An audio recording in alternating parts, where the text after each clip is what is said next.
আসসালামু আলাইকুম।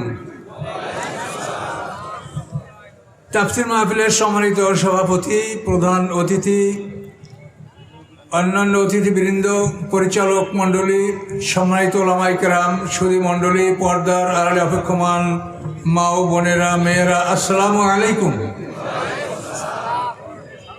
আমি আপনাদের সামনে আলোচনা করব মানুষের পরিচয়।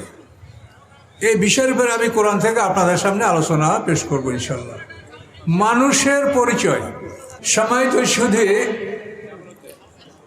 আপনাদের সামনে আমি আলোচনা করব ইনশাল্লাহ মানুষের পরিচয়। আমরা যে লেখাপড়া করি, আমাদের যে একাডেমিক কোয়ালিফিকেশন, এগুলির মাধ্যমে কিন্তু আমরা মানুষের পরিচয়টা আমরা তাদেরকে শেখাতে পারি না। সম্মানিত সুধী, আপনাদেরকে যদি আমরা জিজ্ঞাসা করি যে আপনার জীবনের উদ্দেশ্য কি, আপনারা ছোটবেলায় এইম ইন লাইফ রচনা করেছেন যে জীবনের উদ্দেশ্য, আপনারা কি বলতে পারেন যে আমাদের জীবনের উদ্দেশ্য কি? আমাদের শিক্ষা ব্যবস্থায় আমরা মানুষকে এগুলো শেখাতে পারিনি। তো আমি সংক্ষিপ্ত আকারে বলছি, আমাদের জীবনের উদ্দেশ্য হচ্ছে গোলাম হওয়া। কথাটা আপনাদের কাছে কেমন লাগছে? জীবনের উদ্দেশ্য হচ্ছে গোলাম হওয়া। আল্লাহ বলেন, ফাদখুলি ফি ইবাদি ওয়াদখুলি জান্নাতি, তোমরা আমার দাসত্বের মধ্যে প্রবেশ করো, তোমরা আমার গোলাম হও, বেহেশতে চলে যাও। সুবহানাল্লাহ বলেন। তাহলে বেহেশতে যাওয়ার সবচেয়ে সোজা পদ্ধতি হলো আল্লাহর গোলাম হওয়া। এই জন্য দেখেন, বিশ্বের শ্রেষ্ঠ মানব মুহাম্মদ সাল্লাল্লাহু আলাইহি সাল্লাম, তার পরিচয় কি? আশহাদু আন্না মুহাম্মাদান আবদুহু ওয়া রাসূলুহু, আমি সাক্ষী দিচ্ছি নিশ্চয়ই মুহাম্মদ সাল্লাল্লাহু আলাইহি সাল্লাম আল্লাহর গোলাম এবং তার রাসূল। গোলাম কথাটা আমরা আগে বলছি, রাসূল কথাটা পরে বলছি। তাহলে গোলাম হওয়াটাই সবচাইতে সম্মানের বিষয়, সবচেয়ে বড় জয়যুক্ততা, কামিয়াবি, সাকসেসফুলনেস। কিন্তু এই জন্য আমাদেরকে গোলাম হতে হবে। তাফসীর করা খুব কঠিন জিনিস, সেটা খুব সহজে আপনাকে অল্প সময় বা একদিনে একটা জিনিস বোঝানো খুব কঠিন ব্যাপার। তারপর আমি চেষ্টা করব সহজে, যাতে আপনারা কিছু নিয়ে যেতে পারেন। কষ্ট করে হাজির হয়েছেন। তো জীবনের উদ্দেশ্য হচ্ছে গোলাম হওয়া। যদি আপনি গোলাম হতে পারেন, এখান থেকে বিদায় হওয়ার পরপরই আপনি মহারাজা। আর যদি আপনি এখানে মালিকানা করেন, তো এখান থেকে বিদায় হওয়ার পরপরই আপনার অ্যারেস্ট এবং আপনার কাস্টডি, আপনি হাজতে যাবেন। তার কারণ আল্লাহ বলছেন, মালিক আমি, তোমরা কেউ মালিক না। বারবার আল্লাহ বলছেন, নিল্লে মাফিস সামাওয়াতি ওয়া মা ফিল আরদ, আকাশ পৃথিবী এবং এই উভয়ের মধ্যে যা আছে সব কিছুর মালিক আমি। কাজে মালিক হচ্ছেন একমাত্র আল্লাহ, আমরা গোলাম। আপনার কাছে আমার কাছে যে আছে, এটা মালিকের সম্পদ, এটা আপনারও না আমারও না, মালিকের। এটা মালিক আপনাকে বলছেন, তুমি খাও, পরো, ব্যবহার করো, সব কিছুই তুমি করো, অপব্যয় করো না।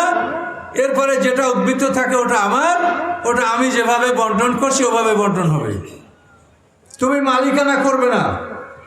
কিন্তু আমরা দেখছি আমাদের সমাজের হাজি গাজি 1 নম্বর মানুষ, প্রথম শ্রেণীর মানুষেরা হজে যাওয়ার আগে জমি লেখা দেয় ছেলেদেরকে, তারপর যায় হজে। তো আমি তাদেরকে বলছি একেবারে সরাসরি যে আপনারা হজে না যাইয়া গঙ্গা স্নানে যান। আপনাদের হজের কোনো প্রয়োজন নাই, যেহেতু আল্লাহর আইনের উপরে হস্তক্ষেপ করে আপনি হজে যাচ্ছেন নাম করার জন্য যে আপনাকে হাজি বলবে মানুষ। কাজে এই কথাগুলো আপনারা ঠান্ডা মাথায় বোঝেন। যদি রাজা হতে চান, এখানে আপনি গোলাম হন, তাহলে আপনি রাজা হবেন। যে জান্নাত সম্পর্কে আল্লাহ বলছেন, আরজুয়াস সামাওয়াতি ওয়াল আরদ, আকাশ পৃথিবীর ব্যাপ্তি, আকাশ পৃথিবী যতখানি নিয়া ততখানি বিস্তারিত আল্লাহর জান্নাত। একটা মানুষ যে নিম্নমানের জান্নাত পেল, এই পৃথিবীর মতো একটা স্টেট সে পাবে। তা আপনি যদি গোলাম হন, তাই মৃত্যুর পরেই আপনি রাজা হবেন। আর এখানে যদি আপনি মালিক হন, মৃত্যুর পরেই আপনি অ্যারেস্ট হবেন। কাজে আপনারা কেউ মালিকানা করবেন না, মালিক হবেন না। তো এখন আপনি বুঝেছেন যে আপনি আপনার জীবনের লক্ষ্যটা কি? গোলাম হতে হবে, মালিককে চিনতে হবে, এবং মালিক কি কি বলেছেন এই সব কিছু আপনাকে সঠিকভাবে পালন করতে হবে, যে আমার মালিক যেন আমার উপরে কোনোভাবে অসন্তুষ্ট না হয়, আমি মালিকের খাঁটি গোলাম হয়ে আমি পৃথিবী থেকে বিদায় হব। এটা হলো আপনার জীবনের লক্ষ্য। সম্মানিত সুধী, আমার আলোচনা মানুষের পরিচয়। আমি সূরা ইনশিকাকের ছোট্ট একটা আউযু বিল্লাহি মিনাশ শাইতানির রাজিম, লা তারকাবুন্না তাবাকান আন তাবাক। আল্লাহ বলেন অবশ্যই তোমরা একটা স্তর থেকে আর একটা স্তরে আরোহণ করবে, বদলি করবে। এই বদলি তোমাদের চলতেই থাকবে।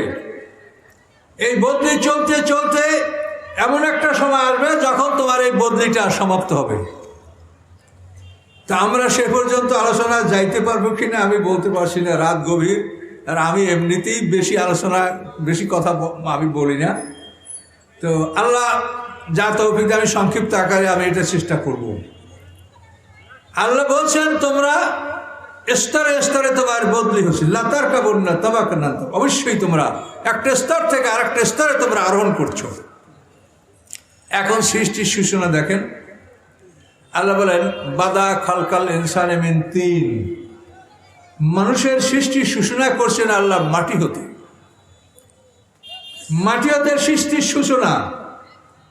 আদম আলাইহিস সালামকে আল্লাহ সৃষ্টি করবেন, সমগ্র পৃথিবীর পৃষ্ঠদেশ থেকে এক মুষ্টিম মাটি সংগ্রহ করা হয়েছে। তাফসীরের ভাষা, ফাকাবাজা কাবজাতাম মিন জামিহা ওয়া জামি আলওয়ানিহা সুম্মা তাহানা বিল মিয়াহিল মুখতালাফাতে। সমগ্র পৃথিবীর পৃষ্ঠদেশ থেকে এক মুষ্টি মাটি সংগ্রহ করা হয়েছে। হয়তোবা এটা ফেরেশতাদের দ্বারা করা হয়েছে, অথবা আল্লাহ তাআলা নিজে করেছেন। এগুলির ব্যাখ্যা দিতে গেলে আমি কথা শেষ করতে পারবো না। এই এক মুষ্টি মাটি সংগ্রহ করার পরে এই মাটির উপরে 40 বছর পর্যন্ত আল্লাহ তাআলা বৃষ্টি বর্ষাইছেন। ফলে এই মাটিটা হামায় মাসনুন, কালো দুর্গন্ধময় কাদায় পরিণত হয়েছে। 40 বছর বৃষ্টি পড়লে এক নাগারে মাটিতে থেকে সোদা সোদা গন্ধ আসবে। এই 40 বছর বৃষ্টি বর্ষানোর পরে দ্বিতীয় 40 বছর এই মাটিটাকে রৌদ্রে শুকানো হয়েছে। ফলে সেই মাটিটা হয়েছে সলসলেন কাল ফাক্কার, কুমারের শুকনো মাটির মতো, যেটাকে ঠোকা দিলে ঝনঝন করে বাজে, এরকম শক্ত মাটি। তৃতীয় 40 বছর ওই মাটির উপরে আল্লাহ তার আরশের নিচে সমুদ্র আছে, সেই সমুদ্র থেকে পানি নিয়ে সেই পানি দ্বারা এই মাটিটাকে মেজে মেজে ইন্না খালাকনাহুম মিন তিনিন লাযিব, প্লাস্টিক কেলে গাঢ় কাদায় পরিণত করেছেন। এই 120 বছর আনতে এই গাঢ় কাদা দ্বারা, এই মাটি দ্বারা আল্লাহ দ্বারা মক্কা এবং তায়েফের মাঝখানে দোহনা নামে জায়গায় আদম আলাইহিস সালামের মাটির দেহটা আল্লাহ তৈরি করেছেন। এখন দেখেন এখানে এই যে লাতার কাবুন্না তাবাকানান তাবাক, যে তোমরা একটা স্তর থেকে একটা স্তর বদলি করবে, এখানে 3টে স্তর বদলির পরে আদম আলাইহিস সালামের মাটির দেহটা তৈরি হয়েছে। সম্মানিত সুধী, তাফসিরে অনেক কথা বলা আছে, যেগুলো আমরা সংক্ষেপে বলা আমাদের সম্ভব না। শেষে এই মাটিটাকে যে গাঢ় কাদায় পরিণত করা হয়েছে, তখন এই মাটিটাকে যে পানি দ্বারা ভিজানো হয়েছে, তাফসিরে বলা আছে যে 39 বছর পর্যন্ত দুশ্চিন্তার সমুদ্রের পানি দ্বারা মানুষের মাটিটাকে মেজে মেজে গাঢ় কাদায় পরিণত করা হয়েছে। 1 বছর মাত্র শান্তির সমুদ্রের পানি দ্বারা মাটিটাকে মাজা হয়েছে, ওটাকে মাখা হয়েছে। এই জন্য তাফসীর কাকা বলেন যে একটা মানুষের জীবনের 40 ভাগের 39 ভাগ সময় দুশ্চিন্তার মধ্যে কাটবে। সে ধনী হোক গরিব হোক, যে অবস্থায় থাকুক, একটা মানুষের জীবনের 40 ভাগের 39 ভাগ সময় দুশ্চিন্তার মধ্যে কাটবে। যেহেতু মানুষের এই মাটিটা এটা দুশ্চিন্তার সমুদ্রের দ্বারা 39 বছর পর্যন্ত তাকে ভিজানো হয়েছে এবং এটাকে মিক্সচার করা হয়েছে, মাখা হয়েছে। সম্মানিত সুধী, এভাবে আল্লাহ তাআলা যে আদমের জন্য যে মাটিটা নিলেন, ওই মাটির মধ্যে আদম থেকে কিয়ামত পর্যন্ত যত মানুষ আসবে পৃথিবীতে, আমাদের মাটিটা ওই একই সঙ্গে আল্লাহ নিয়েছেন। সুবহানাল্লাহ বলেন। আমরা যারা দুনিয়াতে আসবো, আমাদের মাটিটাও একই সঙ্গে আদমের মাটির সাথে আল্লাহ তাআলা নিয়েছেন। তাহলে আমাদের মাটিটা ওই একইভাবে আদমের সাথে এটাকে মাজা হয়েছে, মিক্সচার করা হয়েছে। তো এজন্য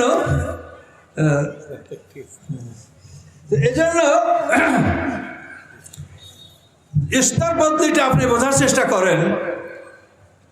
আদম আলাইহিস সালামকে সৃষ্টি করার পরে তাকে জ্ঞান দান করা হয়েছে, ফেরেশতারা সিজদা করেছে। তারপর মুহররমের 10 তারিখ চাষতে রক্ত তাকে জান্নাতে নিয়ে যাওয়া হয়েছে। জান্নাতে নিয়ে গিয়া জান্নাতে বসে আল্লাহ মা হাওয়াকে তৈরি করেছেন। এই মা হাওয়া জান্নাতে তৈরি হওয়ার কারণে নারী জাতি বিলাসী, ঊর্ধ্বমুখী, অহংকারী, যেহেতু তাদের সৃষ্টিটাই হয়েছে জান্নাতে।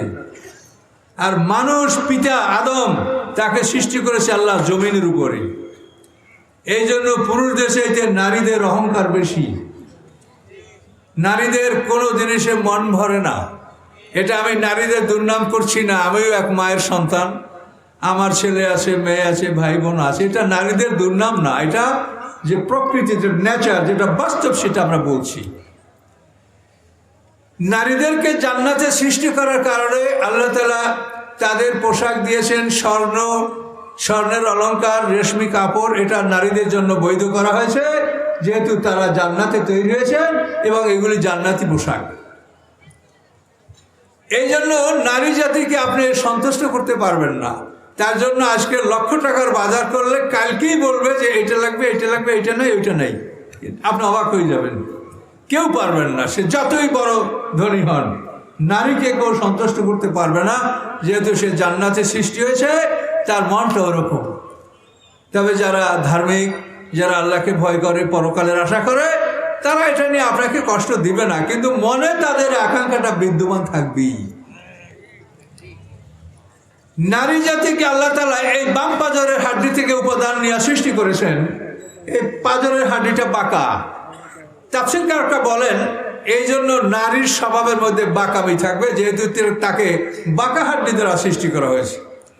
এবং এই বাঁকাটা সাজের বাঁকা, এটাকে সোজা করতে চাইলে ভেঙে যাবে, এটা কোনোদিন সোজা হবে না। এই জন্য নারীর বাঁকামি যদি আপনি সোজা করতে চান, আপনার সংসার ভেঙে যাবে, আপনি সুখময় সংসার গড়তে পারবেন না। এই জন্য নারীদের বাঁকামি, এটা আপনাকে সহ্য করে নিতে হবে, এটাকে সোজা করার কেউ চেষ্টা করবেন না। কি বুঝতে পারছেন? এই নিয়ম নীতিগুলি না জানলে আপনি পৃথিবীতে সুন্দরভাবে জীবনযাপন করতে পারবেন না। তাফসীরকাররা সমাধান দিয়েছেন যে নারীকে যেমন বাঁকা হাড্ডি দ্বারা সৃষ্টি করা হয়েছে, তেমনি তাকে হৃদয়টাও কিন্তু এই সাইডে আপনার হার্ট এই দিকে, তাকে হৃদয়ের কাছ থেকে হাড্ডি নিয়ে সৃষ্টি করা হয়েছে। কাজেই তুমি নারীকে সোজা করার চেষ্টা না করে তুমি তাকে হৃদয়ের কাছে স্থান দাও, তাহলে সমস্যার সমাধান হয়ে যাবে। আবার বলুন সুবহানাল্লাহ। মানুষের পরিচয় আপনাদের সামনে আমি কি আলোচনা করছি? মানুষের পরিচয়। মানুষ কাকে বলে এটা বোঝেন। এভাবে আল্লাহ তাআলা জান্নাতে বসে মা হাওয়াকে সৃষ্টি করলেন। আদম হাওয়ার বিয়া, এই বিবাহের খুতবা দিয়েছেন আল্লাহ নিজে। আলহামদু সানাই ওয়াল আজমাতু এজারি ওয়াল কিবরিয়াউ হৃদাই ওয়াল খালকু কুল্লুম আবিদি ওয়া সুক্কানুস সামাওয়াতি ওয়াল আরদ ওয়া হামালাতু আরশি ইশহাদু ইন্নী জাওয়াজতু আদামা বাদিয়া কালকি সোনা আইদি আমাতি হাওয়া আলা সেদাকে তসবিহ ওয়া তাহলিলি উসকুন আনতা ওয়া জাওজুকাল জান্নাতা আকুলা মিনহা রাগাদান হাইসু শিতুমা ওয়ালা তাকরাবা হাজি শাজারাতা ফাতাকুনা মিনাজ জালিমিন। এই হলো আদম হাওয়ার বিয়ার খুতবা। এই খুতবাটা স্বয়ং আল্লাহ দিয়েছেন। এই খুতবা শুনলে আপনি বলবেন যে আল্লাহ ছাড়া এই কথা কেউ বলতে পারে না। আলহামদু সানাই, সমস্ত প্রশংসা আমার প্রশংসা। অল আজমাত জারি, বড়াই হচ্ছে আমার পাজামা। অল কিবরিয়াউ হৃদাই, অহংকার হচ্ছে আমার চাদর। আল্লাহ বলেন অহংকার আমার চাদর। যদি কেউ অহংকার করে সে আমার পোশাক ধরে টান দিল, এর চাইতে বড় বেয়াদবি কিছু হতে পারে না। এভাবে এই খুতবা আল্লাহ দিয়েছেন। আদম হাওয়ার বিয়া আল্লাহ পড়িয়েছেন। আর পৃথিবীকে আল্লাহ তাআলা আর একটা বিয়া পড়িয়েছেন নিজে আল্লাহ, সেটা হলো আমাদের রাসূল সাল্লাল্লাহু আলাইহি ওয়াসাল্লামের সাথে জনম বিনতে জাহাশের বিয়া। এই বিয়াটা আল্লাহ পড়িয়েছেন সরাসরি সূরা আহজাবের মধ্যে দেখেন, ফালাম্মা কাজা যাইদুম মিন্না ওয়াতারা জাওয়াজনাকাহা, কোরআনের আয়াত। আল্লাহ বলেন যায়েদ ইবনে হারিসা, ফালাম্মা কাজা যাইদুম মিন্না ওয়াতারা, যায়েদ ইবনে হারিসা যখন তার স্ত্রীকে তালাক দিল, জয়নব বিনতে জাহাশকে তালাক দিল, আল্লাহ বলেন আল্লাহ রসুলটা লজ্জাবোধ করছিলেন যে সে হলো তার পাল্লক ছেলের বউ, তাকে কেমন করে বিয়া করবেন। এবং এই সময় এই বিয়া ছিল আল্লাহ রসুলের 5 নম্বর বিয়া, এজন্য তিনি লজ্জাবোধ করছিলেন। আল্লাহ বললেন জাওয়াজনাকাহা, আমি তোমার সাথে জয়নবের বিয়ে দিয়ে দিলাম। এখানে আলেমওয়ালা দেখেন, জিজ্ঞাসা করে কোরআনের আয়াত। আল্লাহ নিজে জয়নব বিনতে জাহাশের বিয়া আল্লাহ তাআলা নিজে সম্পাদন করে দিয়েছেন। এই আয়াত নাযিল হওয়ার পরে আল্লাহ রসুল জয়নবের গৃহে গিয়েছেন। সেখানে কোনো ইজাব কবুল, সাক্ষী, মহারণা এটা কিছু হয়নি, প্রয়োজন হয় না। যেটা আল্লাহ বিয়া পড়ান সে বিয়েটা এরকমই হয়। আদম হওয়ার মহর ছিল তাহলিলি ওয়া তাসবিহি। আল্লাহ বলেন আমার তাসবিহ তাহলিল মহারণা, এখানে কোনো অর্থের মহারণা হবে না। সম্মানিত সুধী, বিষয়টা আরও মনে রাখবেন, আমাদের বিষয়টা কি? মানুষের পরিচয়। আসেন মায়ের পরিচয়ের পরে এখন বাবার কাছে আসি আবার। তো আল্লাহ তাআলা আদম এর পাঁজরের হাড্ডি থেকে হাওয়াকে সৃষ্টি করলেন, আদমের মধ্যে বিয়া সম্পাদন করে দিলেন, তারা জান্নাতে বসবাস করতে থাকলো। তো এরপরে আদম হাওয়ার মধ্যে বিপদ ঘটলো, এটা বিশাল ইতিহাস, ওদিকে আমি যাব না। যে তারা শয়তানের অসহায়, তিনি নিষিদ্ধ বৃক্ষের ফল ভক্ষণ ইত্যাদি ইত্যাদি আপনারা এগুলো জানেন। তো একটা জিনিস মনে রাখবেন, পাঁজরের হাড্ডি থেকে যারা সৃষ্টি হয় তাদেরকে বলা হয় জোড়া, আর বীর্য থেকে যারা সৃষ্টি হয় তাদেরকে বলা হয় সন্তান। কি ব্যবধানটা বুঝছেন? পাঁজরের হাড্ডি থেকে যারা সৃষ্টি হয় তারা হয় জোড়া, আর বীর্য থেকে যারা সৃষ্টি হয় তারা হয় সন্তান। কাজে আদম আলাইহিস সালামের পাঁজরের হাড্ডি থেকে মা হওয়া সৃষ্টি হয়েছে, কাজে মা হওয়া আদমের সন্তান না। এটা কিন্তু অনেকে এরকম বলে ফেলে যে মা হওয়ার বাবা আদম, নাউজুবিল্লাহ না, যেহেতু তিনি তার পাঁজরের হাড্ডি দ্বারা সৃষ্টি হয়েছে। সম্মানিত সুধী, আদম হওয়া সৃষ্টি হওয়ার পর আল্লাহ তাআলা আমাদের যে মাটিটা আদমের মধ্যে আল্লাহ নিয়েছেন, এই মাটিটাকে আল্লাহ তাআলা বীর্যে রূপান্তরিত করে দিলেন। সিমেন্স, বীর্য, ফ্লুইড। তো আমাদের যে মাটির অংশটা আদমের মধ্যে, সেটাকে আল্লাহ বীর্যে রূপান্তরিত করে দিয়ে সেই বীর্যের ধারা পৃথিবীতে আল্লাহ প্রবাহিত করে দিয়েছেন। সেই বীর্যের ধারা পৃথিবীতে প্রবাহমান, এই ধারা থেকে আমরা জন্মগ্রহণ করছি। তো এই বীর্যটাই হচ্ছে যে মাটি আদম আলাইহিস সালামের দেহের মধ্যে ছিল, সেই মাটিটা বীর্যের আকার ধারণ করে এটা আমাদের পৃথিবীতে আল্লাহ ছড়িয়ে দিয়েছেন, বিষয়টাকে আল্লাহ সহজ করে দিয়েছেন। তাই এই বীর্যের মাধ্যমে আমরা পৃথিবীতে সৃষ্টি হচ্ছি। এখন কিভাবে আমরা সৃষ্টি হচ্ছি এটা দেখেন, সূরা মুমিনুনের 12 নম্বর আয়াত থেকে দেখেন, ওয়ালাকাদ খালাকনাল ইনসানা মিন সুলালাতিন মিন তিন, নিশ্চয়ই আমি মানুষ সৃষ্টি করেছি মাটির নির্যাস হতে। Essence of মাড, essence of clay, মাটির নির্যাস থেকে আল্লাহ তাআলা মানুষ সৃষ্টি করেছেন। সুম্মা জাআলনাহু নুতফাতান, তারপরে আমি তাকে বীর্যে রূপান্তরিত করেছি। হলো আদম থেকে আমাদের মাটিকে, সুম্মা জাআলনাহু নুতফাতান, আল্লাহ বলেন পরে আমি এটাকে বীর্যে রূপান্তরিত করেছি, সিমেন্স, বীর্য। ফি কারারিম মাকিন, সুরক্ষিত একটা জায়গায়, 3টা পর্দার আড়ালে সুরক্ষিত জায়গায় আল্লাহ তাআলা আমাদের সৃষ্টি শুশ্রূষা করেছেন। সুম্মা খালাকনান নুতফাতা আলাকাতান, এরপরে 40 দিন পরে আমি এই বীর্যকে, আমি এই নুতফাকে জমাট রক্তে পরিণত করেছি। ফাখালাকনাল আলাকাতা মুদগাতান, দ্বিতীয় 40 দিনে এই জমাট রক্তকে আমি একটি মাংস পিণ্ডে পরিণত করেছি, যেটা মুখে নিয়ে চিবানো যায় এই পরিমাণ ছোট্ট একটা টুকরা। ফাখালাকনাল মুদগাতা ইজামান, অথবা আমি ওই ছোট্ট গোস্ত টুকরাটাকে আমি হাড্ডিতে পরিণত করছি, একটা হাড়ের স্কেলেটন, সম্পূর্ণ একটা হাড়ের কাঠামো তৈরি হয়েছে। বিল্ডিং তৈরি করার আগে আপনারা যেরকম তার স্ট্রাকচার করেন, পিলার করেন, ঠিক মানব সৃষ্টি করার আগে এই হাড্ডিটা হয়েছে আমাদের পিলার। এই পিলারের সাথে আপনারা ইট গাঁথেন না? তো আল্লাহ তাআলা এই পিলার হাড্ডি এর সাথে গোশত পড়াইয়া, মাংস পড়াইয়া, লোম দিয়া সুন্দর করে একটা মানুষ বানিয়েছেন। কি বুঝতে পারেন কথা আমার? সবাই শুনতে পান? আলহামদুলিল্লাহ। আল্লাহ বলেন, তো এরপরে আমি তৃতীয় 40 দিনে আমি একটা হাড্ডির অবকাঠামো সৃষ্টি করলাম। করার পরে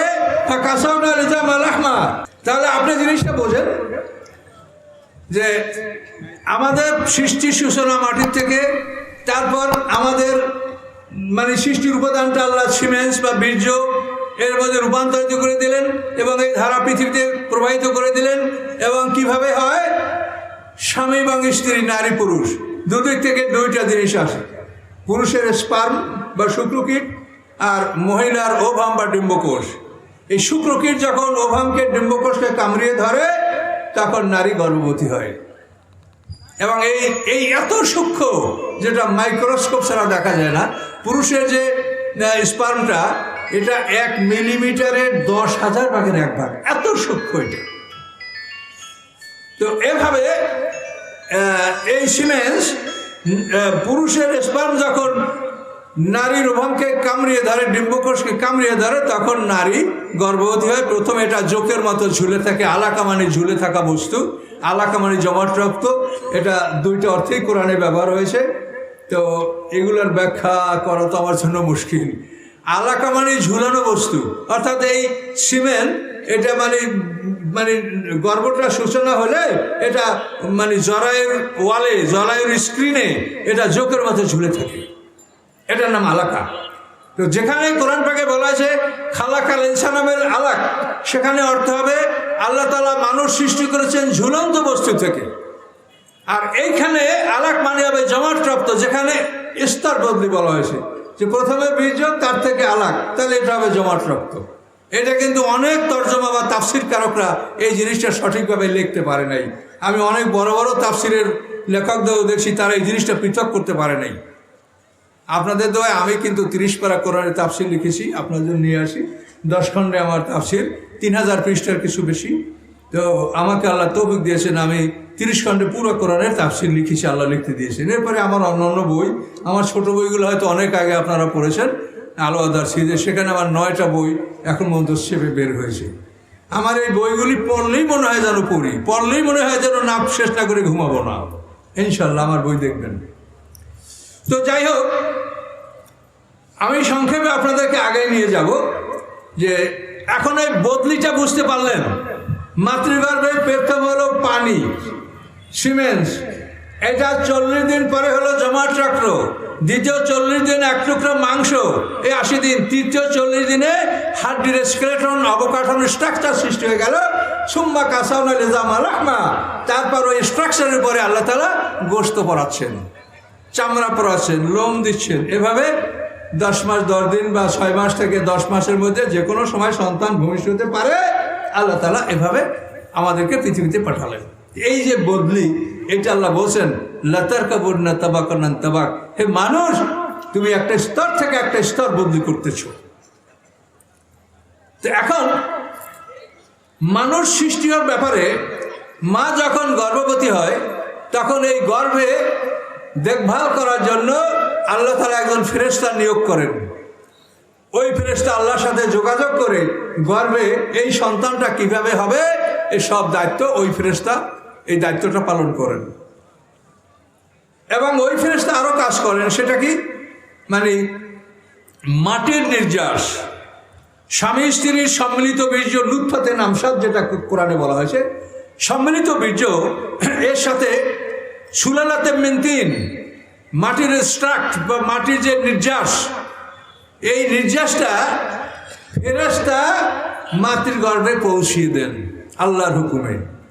তাহলে নারী পুরুষের সম্মিলিত বীর্য এবং মাটির নির্যাস, এইটা মিলে মানে জন্ম প্রক্রিয়াটা অ্যাডভান্স করে, ভ্রূণ সৃষ্টি হয়।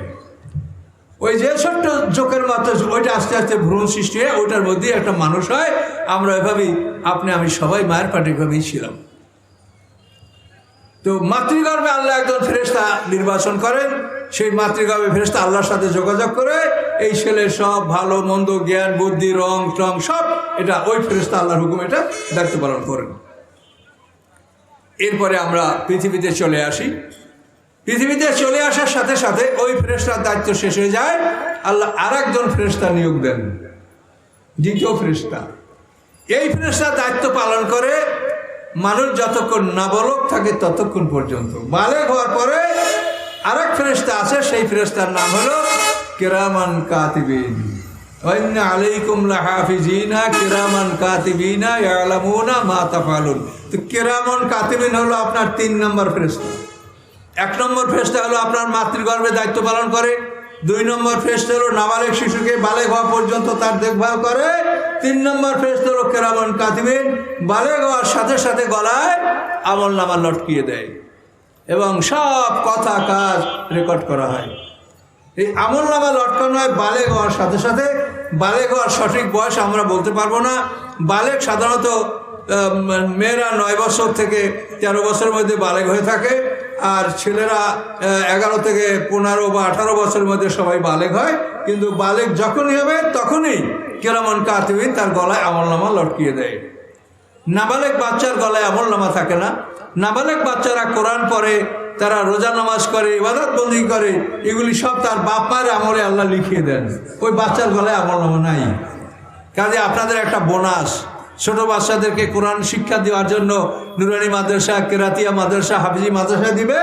এই নেকামলটা আপনাদের আমলে আল্লাহ তাআলা ফেরেশতাদের দ্বারা লিখিয়ে দিবেন। সকলে জোরে বলুন সুবহানাল্লাহ। কাজেই এই বোনাস নেন, লাভ করেন। কি হবে মাপে কি আসবে তা তো বলা যায় না। মাপে কোন দিক ভারী হবে কি বলা যায়? কাজেই এগুলি লাভ যেখানে আছে এটা ধরেন। সবাই ছেলেদেরকে 2 বছর নুরানি প্রতিষ্ঠানে রাখেন। 2 বছর পরে তাকে আপনি যে লাইনে দেবেন সেই লাইনে দেন। ধর্মীয় জ্ঞান শিক্ষা করা ফরজ, অন্যান্য জ্ঞান শিক্ষা করা ফরজে কিফায়া। ডাক্তার, ইঞ্জিনিয়ার, অর্থনীতিবিদ এগুলি যদি না হয় তো আপনার সমাজ চলবে? কাজে এই শিক্ষাটা হলো ফরজে কিফায়া, আর দিন শিক্ষাটা হলো ফরজে আইন। ফরজে আইন যেটা সবাই শিখতে হয়, আর ফরজে কিফায়া এটা সমাজের কিছু লোকে শিখলে হয়। কি বলতে পারছেন? কাজে কোনো শিক্ষাকে আপনি তুচ্ছ করবেন না, কোনো শিক্ষাকে নাজায়েজ বলবেন না। ধর্মীয় শিক্ষা সকলের জন্য ফরজে আইন, আর অন্যান্য শিক্ষাটা হলো ফরজে কিফায়া। এখন দেখেন, লাতার কাবুল না তাবাকানান তাবাক। আমরা কিন্তু ওই ছোট্ট আয়াতের তর্জমা এবং তাফসীর নিয়ে আগাচ্ছি যে আল্লাহ বলেন তুমি একটা স্তর থেকে একটা স্তর বদলি করছো।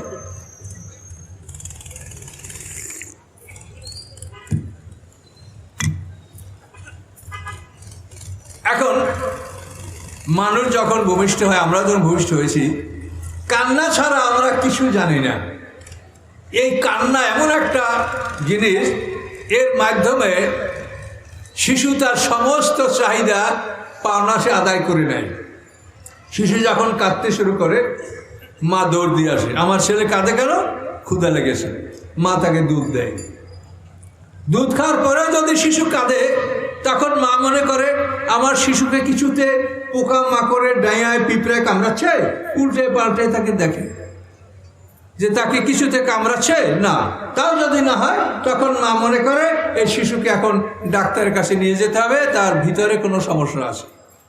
শিশু কিন্তু শুধু কাঁদলো, এই কান্নার মাধ্যমেই তার সমস্ত প্রয়োজন সে মিটিয়ে নিল, সবই সে আদায় করে নিল কান্নার মাধ্যমে। তো কান্নার মাধ্যমে কিন্তু অনেক কিছু আদায় করা যায়।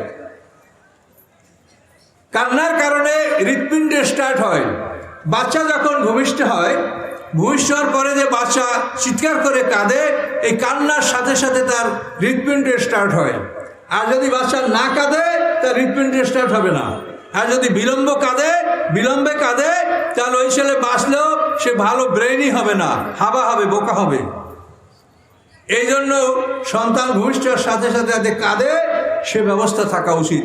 এবং মায়ের প্রসব বেদনার জন্য কখনো বেদনা কমানোর জন্য কোনো ঔষধ ব্যবহার না করা উচিত।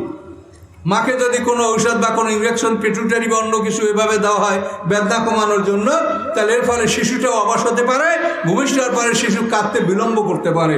শিশু যদি কাঁদতে বিলম্ব করে তা আপনার শিশু কিন্তু ব্রেইনই হবে না। এগুলি সম্পর্কে আপনাকে সতর্ক থাকতে হবে। তাহলে এই কান্নায় হৃৎপিণ্ড স্টার্ট হয়। এই জন্য আল্লাহ কোরআন পাক কি বলছেন? ফালিয়াদাকু কালিলা ওয়ালিয়াবকু কাসীরা, তারা যেন কম করে হাসে, বেশি করে কাঁদে। যারা নিয়মিত কান্নাকাটি করবে তাদের হৃদরোগ হবে না। আর যারা চিরসুখী মানুষ তাদের খবরই শুনবেন জমিকে হঠাৎ হার্টফেল করে মারা গেছে। এই হার্টফেল করবে চিরসুখী মানুষ। যারা নিয়মিত কান্নাকাটি করে তাদের হার্টের রোগ হবে না, কান্নায় হৃৎপিণ্ড ভালো থাকে। এই জন্য আল্লাহ কাঁদতে বলেছেন, কম করে হাসো, বেশি করে কাঁদো। কোরআনের আয়াত, ফালিয়াদাকু কালিলা ওয়ালিয়াবকু কাসীরা। এখন আপনি দেখেন যে স্তর বদলি কেমন করে হচ্ছে। শিশু কিছুই জানে না, কয়েকদিন পরে সে হাসতে পারে, অল্প অল্প হাসে, তখন কিন্তু তার কদর বাড়ে। ছোট বাচ্চারা বাবু হাসে, তারপর বাবু মাথা দিয়ে বালিশ ঠেলে, বাবু ভুট হইতে চেষ্টা করে, বাবুর সব আচরণগুলি আপনাদের কাছে ভালোই লাগে। এই যে স্তর বদলি, বাবু যা করে, ওঠার চেষ্টা করে, হামাগুড়ি দেওয়ার চেষ্টা, খুবই ভালো লাগে। এটা হলো স্তর বদলি। এই করে করে বাবু আস্তে আস্তে বড় হলো। এবার সে পোশাক পরার যোগ্যতা অর্জন করলো, এবং এভাবে হতে হতে সে যখন বালেগ হওয়ার বয়সে উপনীত হলো, তখন তার দেহে নানাবিধ পরিবর্তন আসতে শুরু করলো। এটা বদলি। তার দাড়ি মোজ গজাতে শুরু করলো, নাভির নিচে লোম গজাতে শুরু করলো। এখন সে বাবু মনে করে যে আমার এগুলো হবে কেন, আমি হইতে দিব না, এই দাঁড়িয়ে হচ্ছে কেন, হাত দিয়ে ছিঁড়ে ফেলাই দেবো। ছিঁড়ে ফেলাচ্ছে, কয়েকদিন সেরতে সেরতে এখন হাত দিয়ে পারে না, তো না হলেও যুদ্ধ থামানো যাবে না, ব্লেড লাগাতে হবে। এই ব্লেড দিয়ে সংগ্রাম করিয়া এই দাড়ির সাথে যুদ্ধ করতে হবে। এখন দাড়ির সাথে যুদ্ধ বেশ কিছুদিন চলেছে। এরপরে বিবাহ হয়েছে, সন্তান হয়েছে, ছেলে মেয়ে বড় হতে চলেছে, এখন শ্বশুর হতে হবে না, দাড়ির সাথে আর যুদ্ধ চলবে না, দাড়িকে ছেড়ে দাও। দাড়ি ছেড়ে দেওয়া হলো। এখন দাড়ি আপনার হচ্ছে, দাড়ি হয়ে গেল, আপনি দাড়ির সাথে লড়াই করে পারলেন না। এখন কয়েকদিন পরে দেখা গেল কি যে আপনার দাড়ির মধ্যে সাদা সাদা মেহমান। বিবি সাহেবকে বলছেন যে একটু দেখো তো আমার দাড়ি চুল পাকছে নাকি। খুব খুঁজে খুঁজে দুই একটা পেয়ে বলে, এই দেখো তোমার এই দুটা পাকা চুল পাওয়া গেছে। হ্যাঁ রে, সর্বনষ্ট। এখন এই পাকা চুল পাইলেই বিবি সাহেব তোলে, আপনি আয়না দিকে খোঁজেন যে এটাকে রাখা হবে না, এটার সাথে সংগ্রাম করতে হবে। সংগ্রাম করতে করতে কয়েকদিন পরে আপনার পাকা চুল এমনভাবে আপনার বুদ্ধে সংগ্রাম করলো যে এখন যদি তোলেন তা মুখে একটা দাড়িও থাকবে না, মাথায় একটা চুলও থাকবে না, সবই তুলে ফেলতে হবে। যখন এই অবস্থা দেখা দিল, তখন আপনি পাকা চুলের সাথে যুদ্ধ বন্ধ করে দিলেন। কি ঠিক কিনা বলেন? এটাকে আল্লাহ কি বলছেন? লাতারকাবুন্না তাবাকানান তাবাক, যে তোমরা একটা স্তর থেকে একটা স্তর বদলি করতেছ। এবং এইটা এমনভাবে আল্লাহর সূক্ষ্ম কার্যক্রম এর পিছনে চলছে, যেটা তুমি কোনো ক্রমে এটার মোকাবেলা তুমি করতে পারছো না। কি পারছে কেউ? দাড়িতে খেজাব দেন, পরের দিন দেখা যায় যে না, এইখান থেকে পাকা দাড়ি বেরিয়ে যাইছে। খেজাব দিয়ে কি আপনি ঠেকাইতে পারছেন তাকে? ও আত্মপ্রকাশ করবেই। তাহলে দেখা যায় যে প্রকৃতির সাথে আপনি লড়াই করে পারছেন না, আপনি আপনার নিজের সাথে লড়াই করে পারছেন না, আপনি আপনার নিজেকে নিয়ন্ত্রণ করতে পারছেন না। আপনি এই দেহকে খাদ্য দেন, খাদ্য দেন, পানি দেন, ঔষধ দেন, কিন্তু আপনার কথা শোনে? একটুকু শোনে না। আপনারা বলতে পারেন না যে তোরে খাওয়াই, পড়াই, তেল মাখি, লোশন দিয়ে, আমি তো সব দিতে, আমার কথা শুনবি? কিন্তু শোনে আপনার কথা? দেহ আপনার কথা শোনে না। তাহলে আপনি দেখেন যে আপনার দেহের উপরে আপনার নিয়ন্ত্রণ নাই। তো যে মানুষ তার নিজেকে নিয়ন্ত্রণ করতে পারে না, সেই মানুষ কেমন করে ইচ্ছা করে যে আমি পৃথিবীটাকে নিয়ন্ত্রণ করব, আল্লাহর পৃথিবীটা আমি নিয়ন্ত্রণ করব? তাহলে এটা মানুষের জ্ঞানহীনতার পরিচয় ছাড়া আর কিছুই না। মানুষের বোঝা উচিত যে মানুষ, তুমি তো আর নিজেকে নিয়ন্ত্রণ করতে পারো না, তো তুমি এই পৃথিবীটাকে কিভাবে নিয়ন্ত্রণ করবে? কাজে এই জন্য আল্লাহ বলছেন, ইনিল হুকমু ইল্লা লিল্লাহ, আল্লাহ ছাড়া কেউ হুকুমদাতা নাই। আল্লাহ আল্লাহুল খালকুল আমরু, তোমরা সতর্ক হও, সৃষ্টি আল্লাহর আদেশ, তার আদেশেই মহাবিশ্ব চলবে। তোমরা নিজেরা চালাতে গেলে এই বিশ্ব ক্ষতিগ্রস্ত হবে, তোমরা এটাকে চালাতে পারবে না। এটা চালাবার ক্ষমতা তোমাদের নাই। এগুলি থেকে আপনার যা শিক্ষা সেটা হচ্ছে এই যে আপনি যখন কোনো কিছুই ঠেকাতে পারেন না, এরপর আস্তে আস্তে আপনার সাথে আপনার মানে দিস্তার বদলি কয়েকদিন পরে দাঁত আর থাকে না, দাঁতের ব্যথা বেদনা নড়ে, উঠাও দাঁত তুললে দাঁত বাধাই করো। আমার এই দাঁত কিন্তু অনেকটা বাধাই করা, এই দাঁত বাধাই দেখেন সমস্যা, দাঁতকে আমি রক্ষা করতে পারলাম না। এগুলি খুব মজার কথা। আমি খাবার সময় দাঁত খুলে রেখে তারপর ভাত খাই।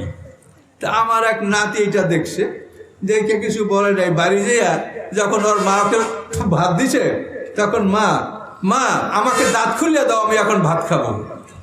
এখন ওর মা অবাক হয়ে গেছে, আমি দাঁত খুলে তো কেমন করে দেবে, এখন কান্না শুরু করছে, আমার দাঁত খুলে দাও, আমি ভাত খাবো। শেষ পর্যন্ত অনেক চিন্তা করে আমার মেয়ে বুঝতে পারছে যে আব্বাই ভাত খাওয়ার সময় দাঁত খুলে ভাত খায়, এই জন্য ও বলে মা আমি ভাত খাবো, আমার দাঁত খুলে দাও। কথা বুঝতে পারছেন? তাহলে এই যে বিপদ, এই যে দাঁত চলে না, চোখ চলে না, চশমা লাগে, কান চলে না, মেশিন লাগে, আমরা দেহকে নিয়ন্ত্রণ করতে পারি? আমরা একে থামাতে পারি? কোনোভাবেই পারছি না। তা আল্লাহ বলেন লাতার কাবুর না তাবাকান তাবাক, হে মানুষ তুমি একটা স্তর থেকে একটা স্তর বদলি করছো। এইভাবে স্তর বদলি করতে করতে একদিন তোমার কাছে আজরাইল হাজির হবে, তোমার কাছে আজরাইল হাজির হবে। এখন এই আজরাইল যখন হাজির হবে তখন কিভাবে তোমার প্রাণ সংহার করবে সেটা কোরআনে কি বলা আছে এটা শোনেন। মোমেন এবং কাফের মানুষ হলো দুই দল। মানুষ কয় দল? দুই দল। মানুষ ৭৩ দল না, মানুষ দুই দল। কোরআন পাক আল্লাহ বলেন সূরা তাগাবুনের প্রথম আয়াতটা দেখেন, হুয়াল্লাযী খালাকাকুম ফামিনকুম কাফির ওয়া মিনকুম মুমিন। তিনি সেই আল্লাহ যিনি তোমাদেরকে সৃষ্টি করেছেন, তোমাদের বড় দলটা কাফের, অপর দলটা মুমিন। কোরআনে দুটো জিনিস যদি উল্লেখ করা হয় তো যেটা উল্লেখ করা হয় সেইটা বড়, পরেরটা ছোট। তো হুয়াল্লাযী খালাকাকুম ফামিনকুম কাফির ওয়া মিনকুম মুমিন, তোমাদের বড় দলটা কাফের, ছোট দলটা মুমিন। তো মানুষ হলো দুই দল, মুমিন এবং কাফের। মানুষের ঠিকানা হলো দুইটা, মরার পরে ইল্লিন সিজিন, বিচারের পরে জান্নাত জাহান্নাম। বলেন ৭২-৭৩ দলের কোনো জায়গা আছে, কোনো ঠিকানা আছে যে এই ৭৩ দলের ৭৩টা ঠিকানা আছে? নাই। যারা লা ইলাহা ইল্লাল্লাহ বলে, ইবাদত বন্দেগী কম করবে বেশি করবে, যাই করবে, যে যেভাবে হবে, তারা সব মুসলমান। আর এই লা ইলাহা ইল্লাল্লাহ যারা বলে না তারা কাফের। মানুষ হলো দুই দল, মুমিন এবং কাফের, কিন্তু আমরা ৭৩ দল বানিয়েছি। হাদিস মানা ফরজ, কিন্তু রাসূলের কথা হইতে হবে। রাসূলের কথা না হলে হাদিস মানেই যে সেটা আপনি মানবেন, কোরআনের খেলাফ হাদিস মানা যায় না।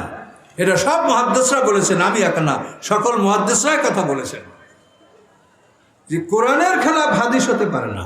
তো কোরআন বলে তোমরা দুই দল, বলেন আপনার কোন দল আছে? মরার পরে ইল্লিন সিজিন ছাড়া কোনো জায়গা আছে? বিচারের পরে জান্নাত জাহান্নাম ছাড়া কোনো জায়গা আছে? বলেন।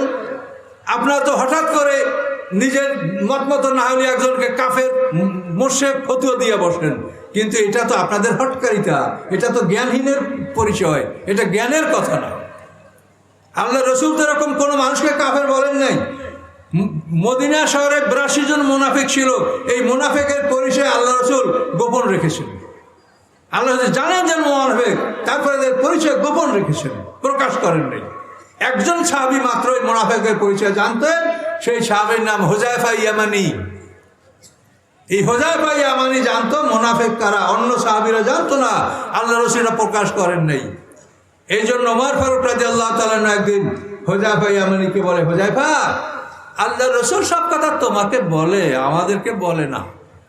হুযায়ফা বলো, মুনাফিকের তালিকা তো তোমার কাছে আসে, ওই তালিকায় আমার নামটা আসে নাকি বলো? কি বলবেন বলেন? জোরে সুবহানাল্লাহ বলেন। ওমর ফারুকের মতো মানুষ যে দুনিয়াতে জান্নাতের খবর পেয়েছেন, আল্লাহ রসুলের শ্বশুর, আশারে মুবাশশারার রকম, এই ওমর ফারুকের মতো মানুষ, তার অন্তরে ভয়, সে হুযায়ফা ইয়ামানিকে বলে, হুযায়ফা বলো, মুনাফিকের তালিকা তোমার কাছে আসে, ওই তালিকা আমার নামটা আছে কিনা বলো। এই ছিল তাদের ঈমান।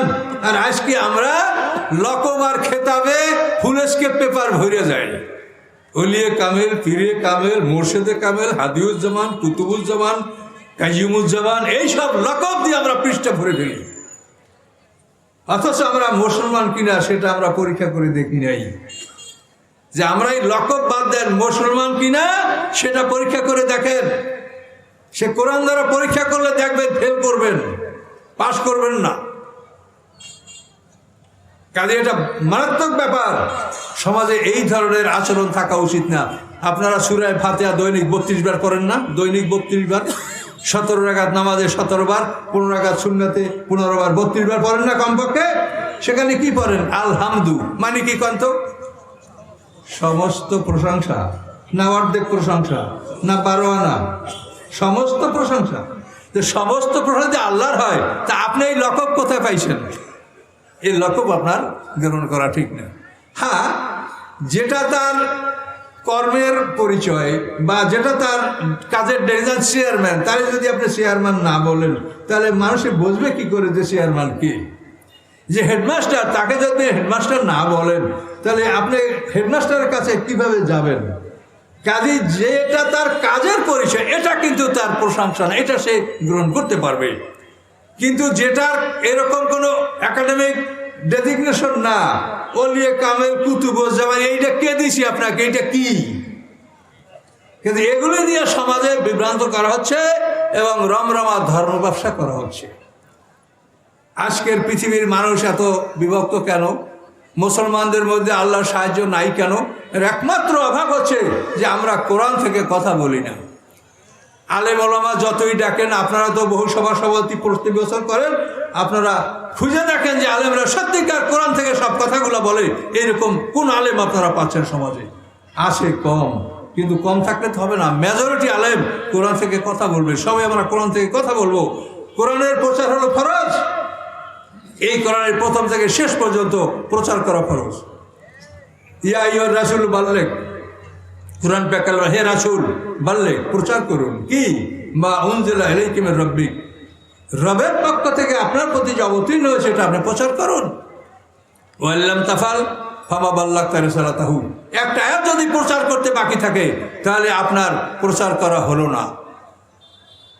নামাজে হাকাম আরকান 13 ফরজের একটা ফরজ যদি বাদ যায় তাহলে নামাজ হবে টোটাল নামাজ বাদ। কোরআনের একটা প্রচার করতে যদি বাকি থাকে তো এই প্রচারটা সম্পূর্ণ প্রত্যাখ্যান করবে আল্লাহ। পুরো কোরআন প্রচার করতে হবে। আলেম সমাজ আমরা কি এই ফরজের কথা ভেবে দেখেছি? আপনারা বহু ওলামায়ে কেরাম এখন উপস্থিত আছেন, বলেন আমি কোরআনের আয়াতটা পড়েছি কি ঠিক না ভুল? তাহলে ঠিক যদি হয় তাহলে এই যে পুরো কোরআন প্রচার করা আলেমদের জন্য ফরজ, এটা আমরা কি করেছি সেটা বলেন। কতটুকু কোরআন সমাজের মানুষকে শোনানো হয়েছে? এবং এইটা না হওয়ার কারণে সমাজ এত বিভক্তি। সবাই কোরআন থেকে কথা বলার চেষ্টা করেন। আমি বয়স্ক মানুষ, মনে করবেন আপনাদের কারো চাচা কারো দাদা, আমার কথা রাগ করেন না। আমি বলছি এটা আপনারা চিন্তা করেন যে আসলে এটা আমাদের উপর একটা ফরজ। আমরা উলামায়ে কেরাম, আমাদের এটা ফরজ। আল্লাহ কোরআন থেকে স্পষ্ট বলেছেন, সুম্মা আওরাসনাল কিতাবাল্লাযিনা ইসতাফাইনা মিন ইবাদিনা। আল্লাহ বলেন নবী রাসূলদের তিরোধানের পরে আমি আমার বাছাইকৃত একদল লোককে আমার আসমানি কিতাবের আমি ওয়ারিস বানিয়েছি। সুম্মা আওরাসনাল কিতাবাল্লাযিনা ইসতাফাইনা মিন ইবাদিনা। আল্লাহ আমার বান্দা থেকে বাছাইকৃত একদল বান্দাকে আমি কোরআনের ওয়ারিস বানিয়েছি। আমরা সেই ওয়ারিস ওয়ারাসাতুল আম্বিয়া। এখন রাসূলের উপরে এটা ফরজ ছিল, সেই ফরজটা আমাদের উপরে পুরো কোরআন প্রচার করতে হবে। কাজে আমি আপনাদের অনেক পুরাণ পরিচিত মানুষ, মাঝখানে এই তাফসির বন্ধ ছিল, আপনারাও আমাকে খুঁজে পান না, আমিও আসিনি, অনেক হয়তো আমার খবর জানেন না। তবে ইউটিউবে আমার আলোচনা দেখবেন, মোজাম্মেল হক বরিশাল বা খালি মোজাম্মেল হক লেখলেও দেখবেন আমার আলোচনা হাজার হাজার। এই জন্য আমার আলোচনা পাইতে অনেক সময় কষ্টই লাগবে না। ইউটিউবে চাপ দিলেই দেখবেন মোজাম্মেল হক বরিশাল, হাজার হাজার আলোচনা পাবেন এবং সব কোরআন। আমি 30 পারা কোরআন ইউটিউবে ঢুকাই দেওয়ার ইনশাল্লাহ চেষ্টা করছি, অধিকাংশটা হয়েই গেছে ইনশাল্লাহ। আমি প্রতিদিন কোরআনের আলোচনা আমি ইউটিউবে প্রতিদিন আমি রিলিজ করছি ইনশাল্লাহ। আপনাদের দোয়া চেষ্টা করছি যাতে মানুষেরা খুঁজলে অন্তত কোরআনের তাফসিরটা পায়, যে কোরআনের এই তাফসির যে কোনো জায়গা থেকে আপনি কোরআনের তাফসিরটা পাবেন। আর উলামায়ে কেরামদেরকে অনুরোধ করছি, রাগ করেন না, ফরজগুলো বোঝেন, আল্লাহর কাছে যেতে হবে এবং 50,000 বছর সমান দিনে আমাদেরকে হিসাবের সম্মুখীন হতে হবে। আমাদের আলেমদের হিসাব, ধনী লোকের হিসাব, এগুলো খুব কঠিন হবে। হজ থেকে ফেরার পথে ভাই, হজ থেকে ফেরার পথে খুব বড় বিমানে আসি, 700-এর অধিক মনে হয় জন লোক ছিল। তো এখন ওই আমাদের ব্যাগগুলো সব ব্যাংক তারা দিয়েছি। তো এখন অনেকেরই 2-3টে ব্যাগ সাথে। এখন নামার সময় যাদের 2-3টে ব্যাগ সাথে, ওরা তো আগাতে পারে না। এখন যারা খালি, তারা ফুরফুর ফুরফুর করে নামে যাওয়ার কাছে, ভাই ঠেলেন না, ভাই থামেন, ভাই থামেন। তখন আমার ওই কথাটা নয় বললো যে হাসরের ময়দানে গরিবদের হিসাবটা আগে হয়ে যাবে। যার হাতে ব্যাগ নাই ওখানে ফুরফুর করে বাইরে হয়ে যায়। ওই যারা ব্যাগ আছে বোঝা নিয়ে খালি, ভাই থামেন, ভাই ঠেলেন না, থামেন, কিচ্ছু হয় না, আমার মানুষ যাইতেই আছে। তা আসলে এটা যে যদি বোঝা অনেক হয় তাহলে কিন্তু চলতে একটু অসুবিধাই হবে। কাজে এই জন্য এই বিষয়গুলো বোঝেন, বুঝলে 1 ঘন্টার আলোচনায় অনেক কিছু বুঝতে পারবেন। মনে আছে আপনি, আমি গোলাম, আমি মালিক না। কখনোই মনে করবেন না এই সম্পদের উপরে আমার কোনো মালিকানা আছে, আমি গোলাম। আমার মালিক আল্লাহ, তিনি আমাকে খাওয়া পড়ার অধিকার দিয়েছেন এবং আমি তার পক্ষ থেকে এজেন্ট বা নিযুক্ত, আমি তার সম্পদের প্রহরী, আমি এই সম্পদের মালিক না। কাজে এই জন্য সাবধান হয়ে দুনিয়া থেকে আমাদের যাওয়া উচিত, আমাদের প্রস্তুত হয়ে এখান থেকে যাওয়া উচিত। তো অনেক কথা বললে সবই হারিয়ে যাবে, এই জন্য মানে অন্য লাইনে ঢুকবো না, শুধু এই লাতার কাবুর না তাবাকানা তাবাক এটার উপরে থাকছি এবং এটার জন্য আয়াতগুলি আমি একত্রিত করে আপনাদেরকে গুছিয়ে বলার চেষ্টা করছি। তো এই লাতার কাবুর না তাবাকানা তাবাক, এরপরে এমন একটা সময় আসবে যে আমাদের পরীক্ষা শেষ, আমাদের এখন এই হল থেকে বের হতে হবে। এই দুনিয়াটা পরীক্ষার হল। দুনিয়াটা কি? পরীক্ষার হল। এক্সামিনি কারা?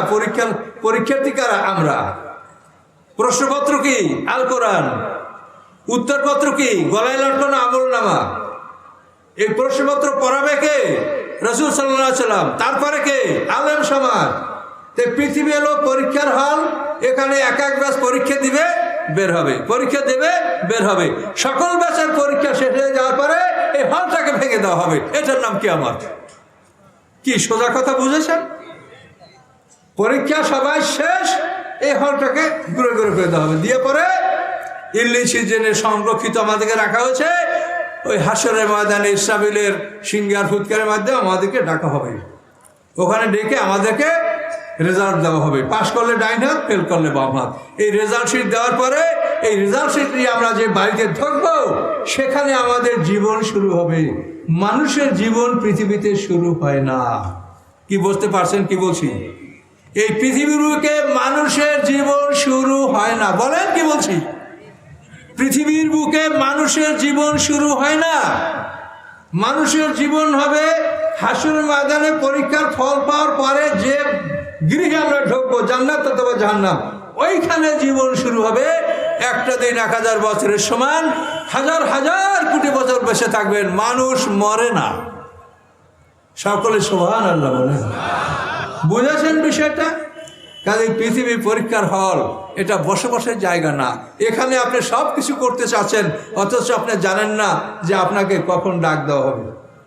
যখন ডাক দেওয়া হবে সব কিছু ছেড়ে চলে যাবে।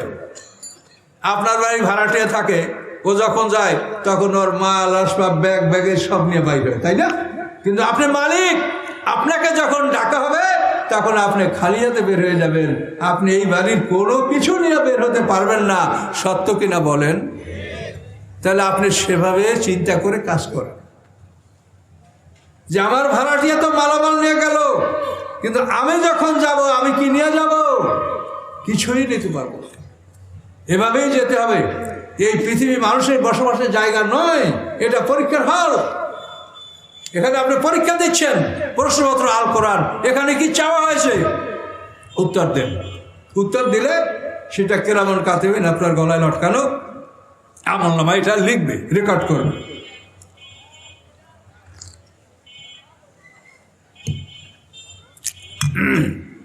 সম্মানিত সুধী, এখন আমাদের যখন মৃত্যুর ডাক আসবে, মানুষ হলো 2 দল। মনে আছে কয় দল? মুমিন, কাফের। দেখেন, আমরা কিন্তু আমাদের মতের বিরুদ্ধে গেলেই তার এই কাফের ফাসেক অমুক সমুক বলি, কিন্তু আল্লাহ রসুল কি বলছেন? আল্লাহ রসুল বলছেন লা ইলাহা ইল্লাল্লাহ যে বলে কোনো পাপের কারণে তুমি তাকে কাফের বলিও না। এই আলেমদের জিজ্ঞাসা করেন যে আল্লাহ রসুল বলছেন কিনা। মান কালা লা ইলাহা ইল্লাল্লাহ লা তুকাফিরহু বিযামবিন, কি বলছে আল্লাহ? আল্লাহ রসুল বলছেন যে লা ইলাহা ইল্লাল্লাহ বলে কোনো পাপের কারণে তুমি তাকে কাফের বলিও না। সাহাবীরা বলে ইয়া রাসূলুল্লাহ ওয়াইন জানা ওয়াইন সারাকা, জিনা করে চুরি করে তাহলেও কাফের বলবো না? না, ওয়াইন জানা ওয়াইন সারাকা। তিনবার সাহাবীরা বললেন, তিনবার আল্লাহ রাসূল উত্তর দিলেন যে জিনা করলে চুরি করলে তাকে তুমি কাফের বলিও না। তাহলে আপনি যে 72 দল সুমার করেছেন আর একদল বেহেশতি, আপনি বলেন আপনার একদল বেহেশতি আর 72 দল আপনার যে দল ওইটা বেহেশতি আর তার সব দুযোগী। তো এই যে 72 দল আপনার, তারা কি লা ইলাহা ইল্লাল্লাহ বলে না? বলেন, জবাব দেন আমার কথা, বলে? তো লা ইলাহা ইল্লাল্লাহ বললে তাকে তো আল্লাহ রসুল কাফের বলতে নিষেধ করলেন। তা আপনি কোন বলে কাফের বলছেন? কিসের মাওলানা আপনি বলেন তো? কিসের মাওলানা আপনি যে আল্লাহ রসুল নিষেধ করেছেন আপনি তাকে কাফের বলছেন? সে কাফের কিনা সেটা আল্লাহ দেখবে, আল্লাহ বিচার করবে, সে দেখবে কাফের কিনা। কিন্তু যে লা ইলাহা ইল্লাল্লাহ বলে তাকে আপনি কাফের বলবেন না, আল্লাহ রসুল নিষেধ করেছে, করেছে কিনা বলেন। এই জন্য আমাদের যে ত্রুটি বিচ্যুতিগুলা, এগুলো আমাদের সংশোধন করতে হবে কোরআন দেখে, রাসূলের বিশুদ্ধ হাদিস দেখে। কাজী সম্মানিত শুধু একদিনে সহবাস করে ফেলানো যাবে না। আমি শুধু লাতার কাবুর না তাবাকানান তাবাক। এখন দেখেন এই যে কিরামান কাতিবিন, এরা মৃত্যু পর্যন্ত আমাদের দায়িত্ব ছিল। যখনই মৃত্যুর ফেরেশতা হাজির হবে সঙ্গে সঙ্গে কিরামান কাতিবিন আমলনামা ক্লোজ করে ওরা চলে যাবে, আমলনামা বন্ধ হয়ে গেল। এই মৃত্যুর ফেরেশতা এসে বলে এই কাফের জান কবজ করার জন্য যারা আসবে তার ভাই বের হ, এই নফসে আম্মারা বের হ, উখরুজি বের হ। তখন ওই লোকটা বলবে হায় রে হায়, এতদিন তো আলেমদের কথা বিশ্বাস করি নাই, এই তো ফেরেশতা এসেই গেছে, তাহলে তো আলেমরা যা বলছে সব সত্য। তখন ওই লোকটা মৃত্যুর সময় ঈমান আনে। এই জন্য মৃত্যুর অপর নাম ইয়াকিন। মৃত্যুর অপর নাম কি? ওয়াবুদু রাব্বাকা হাত্তা ইয়াতিয়াকাল ইয়াকিন। ইয়াকিন মানে কি? মৃত্যু। মৃত্যুর অপর নাম ইয়াকিন। কেন? মৃত্যুর সময় সবাই ইয়াকিন করে যে আলেম ওলামারা যা বলছে সব সত্য। এই মৃত্যুর আগে এটা কেউ ইয়াকিন করে না, বিশ্বাস করে না। এখন এই মৃত্যুর সময় আপনার ইয়াকিন হয়ে গেল, এখন ইয়াকিন হবে, আপনি কি করলেন? আপনি বলেন রব্বিরজিউন, হে আল্লাহ আমার প্রাণটা ফিরিয়ে দেন। লাল্লি আমালু সালিহান ফিমা তারাকতু, আমি যে ভালো কাজগুলি ছেড়ে দিয়েছিলাম এগুলি আমি সব করব, আমাকে আল্লাহ আমার প্রাণটা আপনি ফিরিয়ে দেন। রব্বিরজিউন, আমার প্রাণটা ফিরিয়ে দেন। আল্লাহ বলেন কাল্লা, কখনোই না, আর তোমাকে সময় দেওয়া মানে তোমার সময় শেষ। ইন্না কালিমাতুন হুয়া কাইলুহা, আল্লাহ বলেন এই কলেমা এটা ওরা বলবে, বলার কথা বলবে, সব কাফেরাই বলবে যে আল্লাহ আমার প্রাণ ফিরিয়ে দেন। আমি কাউকে ফিরিয়ে দেব না। তোমাকে আমি হায়াত দিয়েছি, এই হায়াতের মধ্যে তোমার অবকাশ ছিল, এই সময় তুমি ঈমান আনোনি, এখন তোমার হায়াত ফেরত দেওয়া, তোমার জীবন ফেরত দেওয়া হবে না। এইভাবে আল্লাহর হুকুমে ওই ফেরেশতারা তার জান কবজ করবে। ফেরেশতারা বলবে, জুনিয়র ফেরেশতা আজরাইল গ্রুপে কোটি কোটি ফেরেশতা আছে। আজরাইলের হেল্পার ফেরেশতারা প্রথমে আসবে, শেষে আসবে আজরাইল। এখন ওই হেল্পার্সরা বলবে বের হয়, বের হয় না, পালায়। এই রক্তে রক্তে, রগে রগে, পশমে পশমে, সব জায়গায় আস্তে আস্তে ওই লুকাতে থাকবে দেহটা। তখন এই ফেরেশতারা দুই ভাগে ভাগ হয়ে যাবে। এই জুনিয়র ফেরেশতারা দুই ভাগে ভাগ হয়ে এক ভাগ ফেরেশতা দেহের মধ্যে ডুব দেবে। ডুব দিয়ে টাইনা প্রত্যেকটা পশমের গোড়ার থেকে প্রাণটাকে টাইনা মুখের কাছে নিয়ে আসবে, আবার ছেড়ে দেবে, আবার টানে নিয়ে আসবে। এভাবে কষ্ট দিতে থাকবে। এ হলো একদল। আর একদল যারা বাইরে থাকবে তারা উপর থেকে পিটাইতে থাকবে। দুটাই কোরআনের আয়াত। ওর নাজিয়াতে গারকা, দেখেন ওই সকল ফেরেশতার কসম যারা ডুব দিয়ে টানে। ডুব দিয়ে টানে কি ফেরেশতার কি জাল দিয়ে মাছ ধরে? ডুব দিয়ে কোথায় টানে? দেহের মধ্যে ডুব দিয়ে প্রাণ টাইনা মুখের কাছে নিয়ে আসে। আর নাজিয়াতে গারকা, গারাকা শব্দ অর্থ ডুব দেওয়া। আর যারা বাইরে থাকে সূরা মুহাম্মাদের মধ্যে দেখেন ফাকাইফা ইজা তাফাতুল মালাইকাতু ইয়াদরিবুনা উজুহাহুম ওয়া আদবারাহুম। কি অবস্থাটা হবে? ফেরেশতারা যখন তাদের জান কবজ করবে তখন তাদের মুখের উপরে পিঠের উপরে পিটাইতে থাকবে। তাহলে একদল ডুব দিয়ে প্রাণটা টাইনা মুখের কাছে নিয়ে আসবে, আর এক দলে উপর থেকে মুখে এবং পিঠে পিটাইতে থাকবে। ইয়াদরিবুনা মানে মারতে থাকবে, উজুহাহুম আও আদবারহুম মুখের মুখমণ্ডলের উপরে পিঠের উপরে পিটাইতে থাকবে। সরাসরি কোরআন, সরাসরি কোরআনের অর্থ কোনো ব্যাখ্যার প্রয়োজন নেই। এভাবে কাফেরের জান কবজ করা হয়, পাইলেন কোরআনে? এভাবে কাফেরের প্রাণ সংহার করা হয়।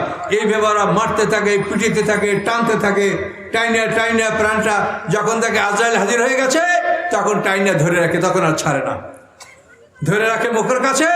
আজরাইল ছাড়া বন্ধন কেউ খুলতে পারে না।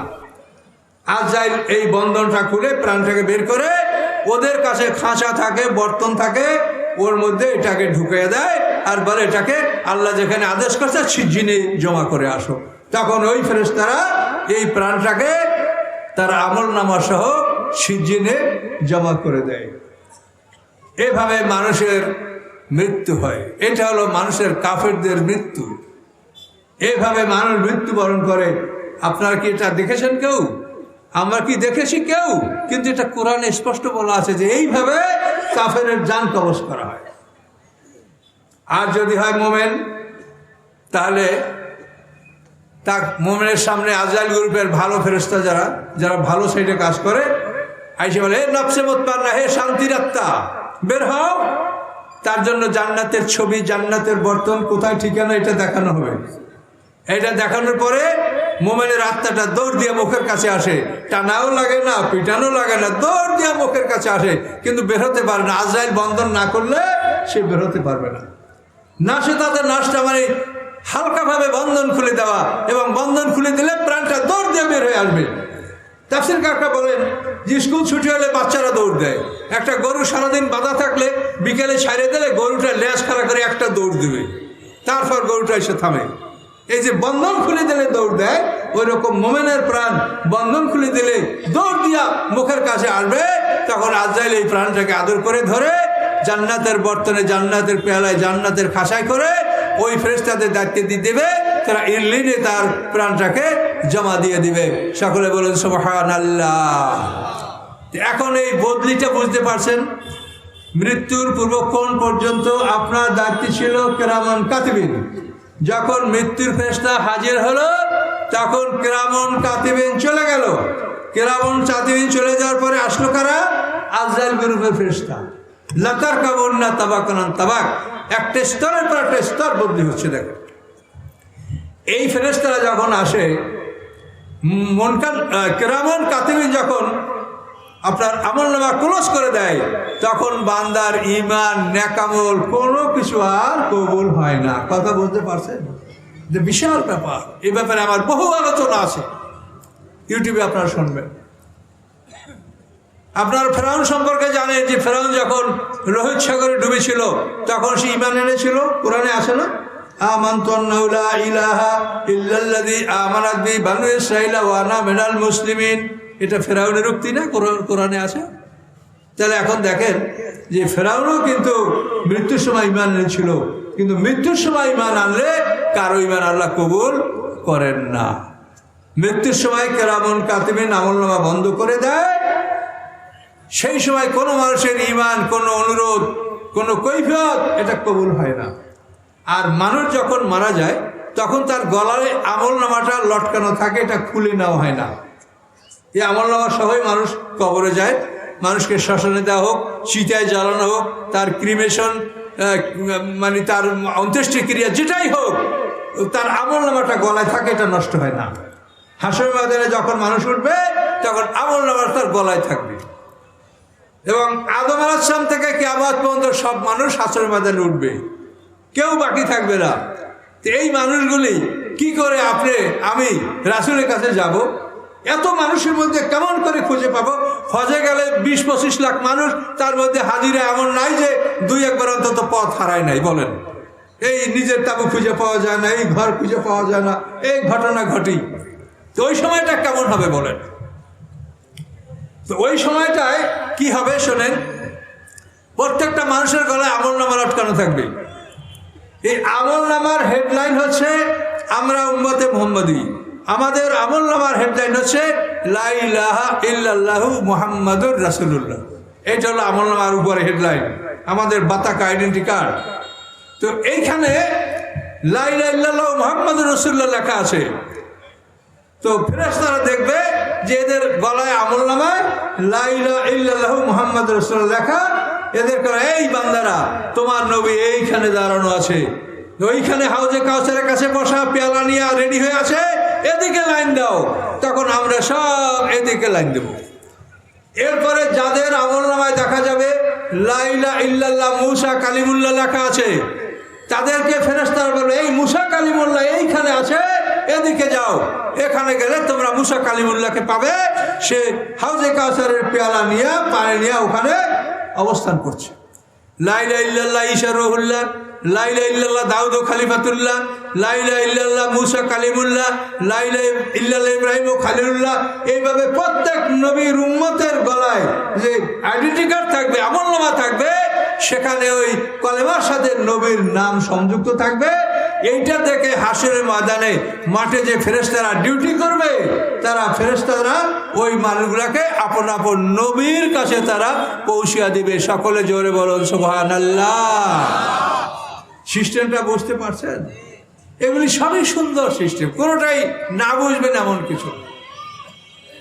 এখন একটা জিনিস আবার আমি বলছি যে আমলনামাটা খুলে নেওয়া হবে না। এটার কারণটা কি? বিরাট একটা কারণ আছে। কারণ হলো যে আমি মরে যাব, আমার আমলনামা আমি তো আর ঢুকাতে পারছি না, কিন্তু এটাকে বাইরের থেকে ঢুকাতে পারবে। এই জন্য আমলনামাটা খুলে নেওয়া হয় না। আপনার আব্বা আম্মা, আমার আব্বা আম্মা নাই, তারা মরে গেছে, তারা ওটার মধ্যে ঢুকাতে পারে না, কিন্তু আমরা পারবো। আমরা যদি ফাতিহা, ইখলাস, দুরুদ, দান, খয়রাত, এই যে মানুষের দান করার কথা কোরআন পাকে যে মুত্তাকিনদের 5টা গুণ বলেছেন সূরা বাকারায় একেবারে প্রথম কি বলেছেন? আল্লাযীনা ইউমিনুনা বিল গায়ব ওয়া ইউকিমুনাস সালাত ওয়া মিম্মা রাযাকনাহুম ইউনফিকুন। 3 নম্বরে বলেছে জীবন সামগ্রী আল্লাহর পথে ব্যয় করতে হবে। কাজে এই সম্পদ ব্যয় করা, পিতামাতার জন্য দোয়া করা, এতিম মিসকিনকে খাদ্য দান করা, মেহমানকে খাদ্য দান করা, এটা যদি পিতামাতার নিয়তে আপনি করেন, এইটা ওনাদের আমলনামায় ঢুকবে। আপনার মোবাইলে আরেকজনের টাকা ঢুকিয়ে দিতে পারে না? তা আপনি আপনার বাপ মার আমলনামায় নেক আমল ঢুকিয়ে দিতে পারবেন। এটা আল্লাহ এই সুযোগ আপনাকে দিয়েছে। এই জন্য মানুষ যখন মারা যায় তখন তার গলার থেকে আমলনামা খুলে নেওয়া হয় না। সকলে জোরে বলেন সুবহানাল্লাহ। বুঝেছেন? এখন থেকে বাপমার আমলনামায় সেন্ড করবেন কিনা বলেন? 5 ওয়াক্ত নামাজ পড়ে, ফাতিহা, ইখলাস, দুরুদ পড়ে, কবর জিয়ারত করে, পিতামাতার জন্য দোয়া করে মসজিদ থেকে বের হবেন। খবরদার বের হবেন কিনা বলেন? এটা পালন অবশ্যই করবেন। পিতামাতাকে আপনি এভাবে দান করেন। এই দান করতে করতে যদি এমন হয় আমলনামার যদি নেক সাইড ভারী হয়ে যায়, তো তারা যদি সিজিনে থাকে, আল্লাহ সিজিন থেকে ট্রান্সফার করে তাদের ইল্লিনে নিয়ে আসবেন। সকলে জোরে বলুন সুবহানাল্লাহ। এই সুযোগ সুবিধাগুলি এগুলি বুঝতে হবে আপনাদের। এগুলির নাম তাফসীর। এই কথাগুলি জানতে হবে এবং এভাবে আমল করতে হবে এবং নিজের জন্য সেভাবে ব্যবস্থা রেখে যেতে হবে যে আমি মরে যাওয়ার পরে আমাকে যেন কেউ বদদোয়া না করে। আপনি এক সন্তানের সম্পদ দিয়ে গেলেন, আর একজনকে দিলেন না, কাউকে কম দিলেন, কাউকে বেশি দিলেন, এই সন্তানরা আপনার দোয়া করবে না। কাজে এই জন্য ওই ধরনের কোনো অন্যায় অপরাধ যেন আমরা না করি। তাহলে লতার কাপড় তাবা করান তাবা। আমরা এবার দেখতে পেলাম যে মৃত্যুর সময় কিরামান কাতিবিন স্তর বদলি করে তারা এই কিরামান কাতিবিন বিদায় হয়ে গেলেন। এরপরে মৃত্যুর ফেরেশতা আমাদের দায়িত্ব পালন করলো। তারা দায়িত্ব পালন করে আমাদেরকে ইল্লিন সিজিনে সংরক্ষণ করে দিলেন আল্লাহর হুকুমে। এভাবে আমরা কিয়ামত পর্যন্ত থাকবো। এরপর পৃথিবী ধ্বংস হবে, অর্থাৎ পৃথিবীর সকল মাসের পরীক্ষা শেষ হওয়ার পরে এই পরীক্ষার হলটাকে আল্লাহ ভেঙে দেবেন, যেটাকে আমরা বলি কিয়ামত। এই কিয়ামত হবে কখন? আমাদের সামনে এখন ঈসা আলাইহিস সালাম আসবেন। ঈসা আলাইহিস সালামের আগে আরো কিয়ামতের 10টা আলামত। তার মধ্যে সর্বপ্রথম আলামত হচ্ছে ধূম্রকুণ্ডলী। পৃথিবীটা ধুমায় ছেয়ে যাবে, 40 দিন পর্যন্ত পৃথিবী ধুমায় আচ্ছন্ন থাকবে। সেই ধুমায় কাফের মুশরিকরা ভয়ঙ্কর কষ্ট পাবে, মুখ থেকে মলদ্বার থেকে ধুমা বের হতে থাকবে, আর সেই ধুমায় মোমেনরা একটু সর্দি কাশিতে আক্রান্ত হবে। এইটা হলো কিয়ামতের সর্বোত্তম আলামত। এরপরে অন্যান্য আলামতগুলি আসবে। আলামতগুলির মধ্যে বড় বড় আলামত হলো ঈসা আলাইহিস সালাম আকাশ থেকে নামবেন। ঈসা আলাইহিস সালাম আকাশ থেকে নামার পরে সমগ্র পৃথিবীর ইহুদি খ্রিস্টানদের বিরুদ্ধে, অমুসলিমদের বিরুদ্ধে তিনি যুদ্ধ পরিচালনা করবেন এবং তাম পৃথিবীতে আল্লাহর দিন কায়েম হবে।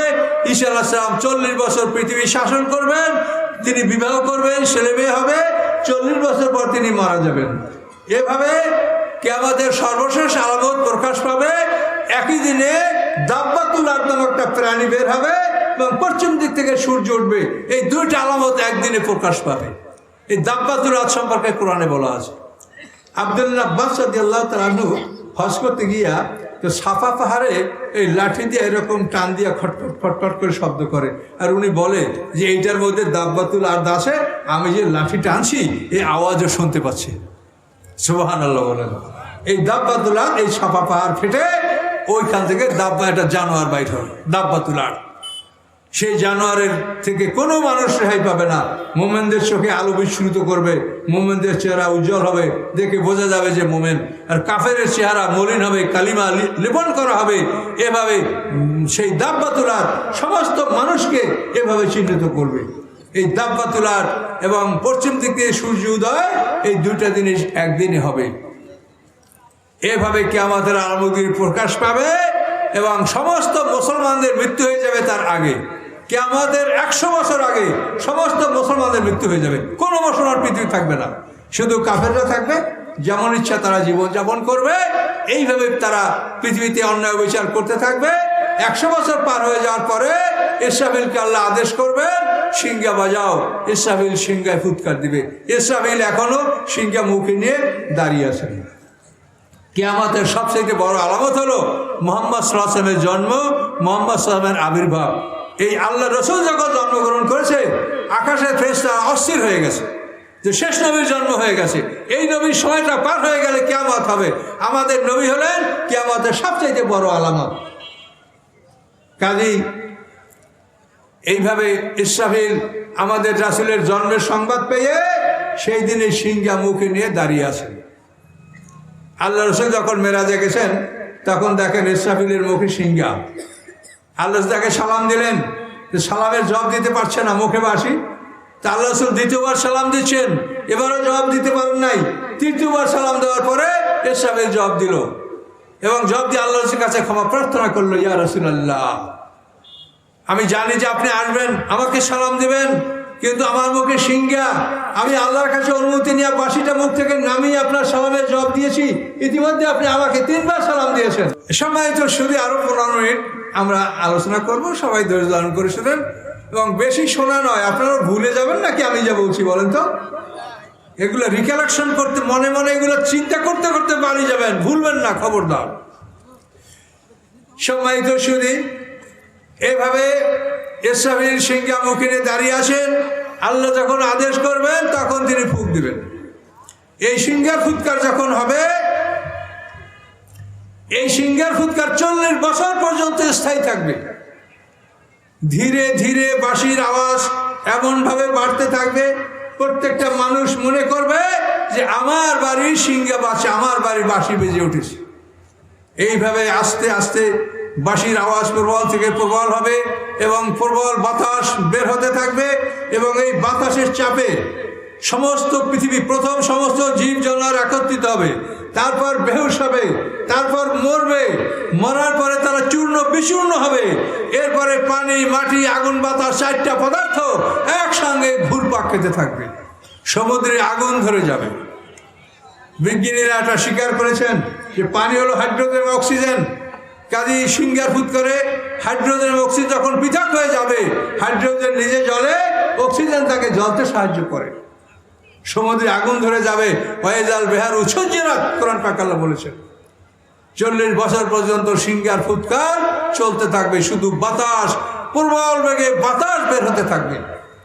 এই সিংহার ফুৎকারে কি কি হবে তাহলে এখন আপনি দেখেন যে এখন ইসরাফিল দায়িত্ব নিল, সিংহার ফুৎকার শুরু হয়ে গেল, বাতাস বের হতে হতে এভাবে সব ধ্বংস হইয়া সব কিছু চুরমার হয়ে এবার কি কি হচ্ছে সেটা আপনাদেরকে সংক্ষেপে বলার চেষ্টা করছি। দেখেন এই পৃথিবী চুম্বক, দেখেন এই পৃথিবী সব এই মাটি যেখানে বসা আছে চুম্বক আপনাকে টাইনি ধরছে মাটিতে।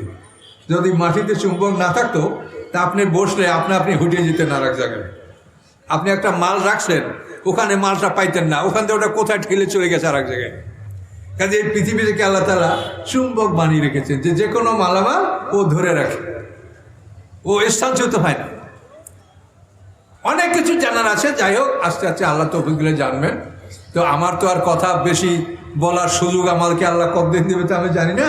তো ইউটিউবে আমার কথা পাবেন, হাজার হাজার আলোচনা পাবেন, পুরো কোরআনটা ইনশাল্লাহ পাবেন। তো সম্মানিত শুধু সিংহার ফুৎকারে কি হবে? দুটো কাজ প্রধান। একটা কাজ হলো যে সমস্ত মানুষের দেহগুলি সলিড, অনেক নবী রসুল ভালো মানুষ আল্লাহওয়ালা শহীদান, তাদের দেহগুলি মাটির মধ্যে গোটা দেহ তাদের বিরাজমান। তো এই দেহগুলিকে গুঁড়া করা হবে। এই দেহগুলি সব গুঁড়ো হয়ে যাবে। গুঁড়া হয়ে কি হবে? আমাদের এই দেহের মধ্যে যে ফরেন বডি আছে, অর্থাৎ মাতৃগর্ভ থেকে যতটুকু দেহ নিয়ে আমরা পৃথিবীতে আসি, এটা হলো অরিজিনাল বডি। এবং দুনিয়ার খাদ্য গ্রহণ করার ফলে আমাদের যে দেহ সৃষ্টি হচ্ছে এটা হচ্ছে ফরেন বডি। এই ফরেন বডি কারো থাকবে না, অরিজিনাল বডি। কামা বাদাকুম তাউদুন, তোমরা যেভাবে প্রথমবার সৃষ্টি হয়েছো দ্বিতীয়বার তোমাকে ওভাবেই সৃষ্টি করা হবে। কাজে আমাদের এই দেহে ফরেন বডি অর্থাৎ বাহ্যিক খাদ্যের কারণে এই দেহটা যে হয়েছে এই দেহটা থাকবে না। এই দেহ থেকে ছাগল, গরু, হাঁস, মুরগি সব বের করে আমরা 100 জনে গরু পেয়েছি, 100 জনকে ভেঙে দেহ গুঁড়া করে ওই দেহ থেকে আল্লাহ তাআলা গরুটা বানাবে। ওটাও বানাবে ছোট, বড় গরু হবে না, ছোট। আমিও ছোট হব, গরুও ছোট হবে। প্রত্যেক প্রাণী হাসরের ময়দানে উঠবে, মায়ের পেট থেকে যেভাবে ভূমিষ্ঠ হয়েছিল ওইভাবে ছোট্ট উলঙ্গ এভাবে আমরা উঠব। তাহলে সিংহার ফুৎকারের কাজ হলো দেহটাকে ভেঙে গুঁড়া করে ফরেন বডি বের করে তার দ্বারা অন্যান্য প্রাণীগুলিকেও সৃষ্টি করা। সকল প্রাণীর হাসর হবে এবং বিচার হবে একটা পয়েন্ট, সেটা হলো জুলুম। জুলুমকে করেছো, জুলুমের প্রতিকার আল্লাহ করবেন, মনে রাখবেন। বিচারের একমাত্র পয়েন্ট হলো জুলুম। এখন বলবেন যে হুজুর এই রোজা নামাজ এত কষ্ট করে করি কেন? তাহলে রোজা নামাজ করেন এই জন্য, এইটা করলে আপনি জুলুম থেকে বিরত থাকতে পারবেন। যদি আপনি নিয়মিত ইবাদত অনুশীলন করেন তা আপনার মনটা হবে নরম, আপনি জুলুম করবেন না। আর যদি ইবাদত না করেন তা আপনি হবেন কঠোর, আপনি জুলুম করবেন। রামদার ধার দেখার জন্য একটা মানুষ কাইটা দেখবেন যে রামদাটা ধার কেমন। হ্যাঁ, এরকম ঘটনা আছে আমাদের দক্ষিণ অঞ্চলে বাড়ি। তো ডাকাইতরা রামদা বানাইছে। রামদা বোঝেন তো? রাম মানি বড়, রামদা মানি বড় দা, রাম ছাগল মানি বড় ছাগল, ওই রাম মানি বড়। আমাদের ওই দেশে একটা মাছ আছে রামসোস বলে, মাছের চাইতে সোস বড়, এটা রামসোস। রামদা বানাইয়া ধার ডাকে একটা মানুষ কাইটে। এই নিষ্ঠুর মানুষ কেন হয়? যে ইবাদত অনুশীলন না করলে মানুষ নিষ্ঠুর হয়। আর যদি নিয়মিত ইবাদত অনুশীলন করেন তা আপনি নম্র হবেন, বিনয়ী হবেন, আপনি জুলুম করবেন না। সম্মানিত সুধী, তাহলে ইসরাফিলের সিংহার ফুৎকারের ফাংশনটা কি? যে সলিড বডিগুলি ভেঙে, সিংহকে ভেঙে গুঁড়া করে হরিণ বের করে ফেলানো হবে। এই হলো এক কাজ। 2 নম্বর কাজ হলো যাদের দেহটা সারা পৃথিবীর মধ্যে ছড়িয়ে ছিটিয়ে আছে, পৃথিবীর বালুকণা, পৃথিবীর পানি মাটির মধ্যে, সারা পৃথিবীর মধ্যে তাদের দেহটা স্ক্যাটার্ড বিক্ষিপ্ত হয়ে আছে, তাদের দেহটাকে একত্রিত করা হবে। পানি মাটি আগুন বাতাস ঘুরপাক খাবে। এই ঘুরপাক খেতে পৃথিবীতে যত প্রাণীর বডি বিক্ষিপ্ত আছে ওই বিক্ষিপ্ত বডিটা একত্রিত হবে। তাহলে সলিড বডি ভেঙে গুঁড়া করা হবে আর বিক্ষিপ্ত দেহকে একত্রিত করা হবে। এই 2টা কাজ হবে প্রথম সিংহার ফুৎকারে।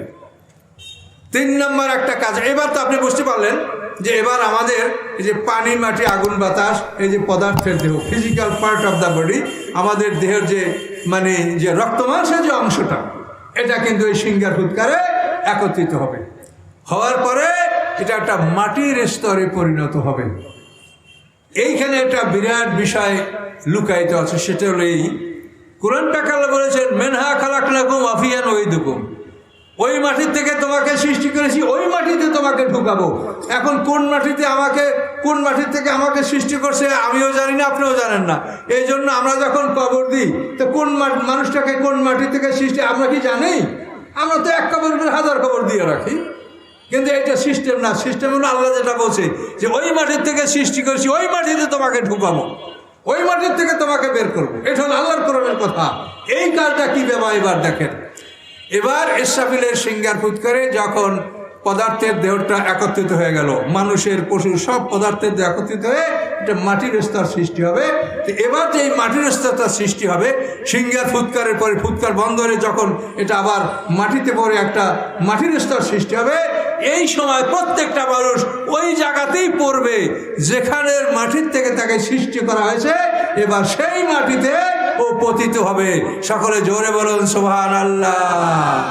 তাহলে মেনহা খালাকনাকুম ওয়া ফিহা নুঈদুকুম ওয়া মিনহা নুখরিজুকুম তারাতান উখরা, এই কাজটা কিন্তু এভাবে সংগঠিত হবে যে সিংহার ফুৎকারে পদার্থ একত্রিত হওয়ার পরে এটা যখন একটা ফুৎকার থামার পরে মাটির স্তরে পরিণত হবে, তখন প্রত্যেকটা দেহ ওখানেই পতিত হবে যেখানে মাটির থেকে তাকে সৃষ্টি করা হয়েছে।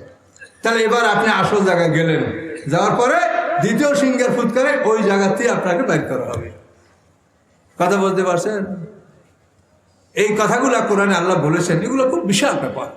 তো এখানে সামনে আমাদের বিশাল আলোচনা আছে, তা আমি তো আর সেদিকে যেতে পারবো না। আর এটা আমি তাড়াহুড়া করে তো আপনারা বুঝবেন না, কথা তো বুঝেই বলতে হবে। তো এখন আপনাদেরকে আমি বলছি যে এই বদলি হতে হতে এখানে আমরা মুনকার নাকিরের কিরামন কাতিবিন ফেরেশতার আমরা হাতে আসলাম। তারপরে ইসরাফিল সিংহার ফুৎকারের এই ফেরেশতার দায়িত্বে আমরা আসলাম। হাউজে কাউসারে আমরা পানি পান করব। এটা করার পরে হাসরের ময়দানে আমরা থাকছি। এরপরে বিচারের স্তরগুলি আসবে, দ্বিতীয় সিংহার ফুৎকারে আসবে। সেখানে অনেক ফাংশন আছে। 50,000 বছরের সমান বিচারের দিন হবে। 50টা জায়গায় 50টা পরীক্ষা হবে, নানাবিধ পরীক্ষা সেখানে হবে। নামাজকে পড়েছে কে পড়ে নাই, আল্লাহ তাআলা পায়ের পোশাক উন্মুক্ত করে বলবে আমার কদমে সেজদা করো। তো দুনিয়াতে যারা নামাজ পড়ে তারা আল্লাহকে সেজদা করতে পারবে না, ধরাস করে তারা মাটিতে পড়ে যাবে। আল্লাহ বলছেন দুনিয়াতে তোমাদেরকে নামাজের জন্য ডাকা হয়েছিল, তখন তোমরা সহি সালেম ছিল। ওখানে কানু ইউদাউনা সুজুদে ওয়াহুম সালিমুন, কোরআনের আয়াত। দুনিয়ায় তোমাদেরকে সেজদা করতে বলা হয়েছিল, তখন তো তোমাদের মেরুদণ্ডের হাড়ে জোড়া লাগা ছিল না। দুনিয়াতে যারা নামাজ পড়ো নাই সেদিন আল্লাহকে দেখে তারা সেজদা করতে পারবে না। এইভাবে 50টা পরীক্ষা হাসরের ময়দানে হবে। এই পরীক্ষাগুলির শেষে জান্নাত জাহান্নামের ফয়সালা হবে। এখন যে আপনি বদলি বদলি বদলি, আল্লাহ বলেন এই বদলির সমাপ্তি হবে যখন তোমরা জান্নাতে ঢুকবে। পুরুষরা 30 থেকে 33 বছর বয়সের শক্তিশালী যুবক হিসাবে ঢুকবে, আর নারীরা কুমারী ঢুকবে, যে বড় হয়েছে হায়েজ হয় নাই, বড় হয়েছে দেহটা সম্পূর্ণ গঠিত হয়েছে, সুন্দর একটা বডি সৃষ্টি হয়েছে, কিন্তু হায়েজ আসে নাই। এই বয়সের নারীরা ঢুকবে। এই যে নারীরা ঢুকলো আর পুরুষরা ঢুকলো, এবার আপনার বদলি শেষ, আর বদলি হবে না। এই অবস্থায় কোটি কোটি বছর আপনি বেঁচে থাকবেন, আপনার আর বদলি হবে না। এই কথাটা আল্লাহ ছোট্ট আয়াতে বললেন, লাতারকাবুন্না তাবাকান তাবাক, যে একটা স্তর থেকে তুমি একটা স্তর বদলি করবে। এই বদলি করতে করতে গড়াতে গড়াতে তুমি শেষ পর্যন্ত যখন তোমার আসল ঠিকানায় ঢুকে যাবে, তখন আর তোমার বদলি হবে না। সকলে জোরে বলুন সুবহানাল্লাহ। কি বুঝতে পারছেন? আর বলবো না, এতটুকু ভালো করে মনে রাখেন। আর একটা কথা খালি সবসময় রিকালেকশন মনের মধ্যে সবসময় এটা রিপিট যেন করে যে আমি কিন্তু আল্লাহর গোলাম, আমি আমার মালিকের কোনো হুকুম অমান্য করেছি কিনা, আমি ঠিকমতো গোলামি করছি কিনা, আমি তার চাকরি করছি কিনা। আমি সঠিকভাবে গোলামি করলে হাসরের ময়দানে আমল অনুসারে নূর হবে, নূর আলো। হাসরের ময়দানে চলার জন্য আলো, এই আলোটা হবে আপনার আমলের মাধ্যমে। এটা কোরআনে বলা আছে, সূরা হাদীদের মধ্যে 3 বার এই নূর শব্দটা বলা আছে। তো যাই হোক, আমি আপনাদের মাঝে কথাবার্তা বলেছি, এখন দোয়া হবে।